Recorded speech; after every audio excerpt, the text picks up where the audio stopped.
Hey guys, Kimberly Thomason here with Vac MD, and if you are watching this video, you probably have an Electrolux. You're probably trying to open it up for one reason or another, and you probably are having some issues. So let me help you out here.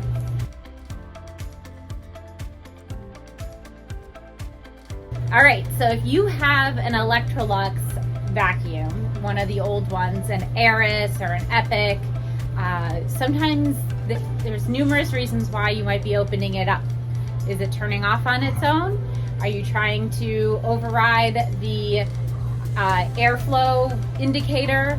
Are you changing the motor out, putting a new switch in? Either way, we have found that every so often there is one that is super difficult to open and never could figure out a reason why and figure out how to actually do it. We would bang on it forever. This is that piece that is on the side that you have to slide off in order to open it up. We couldn't ever figure out why. So we have figured it out and wanted to share it with you guys. There are some notches right there, and those notches are 99% of the reason why it won't come off. So you have to get a screwdriver under these notches first, a small flathead screwdriver. We bang it underneath, then we will pop it out. And we actually use needle nose pliers to just pull it out. You didn't have to bang from the other end.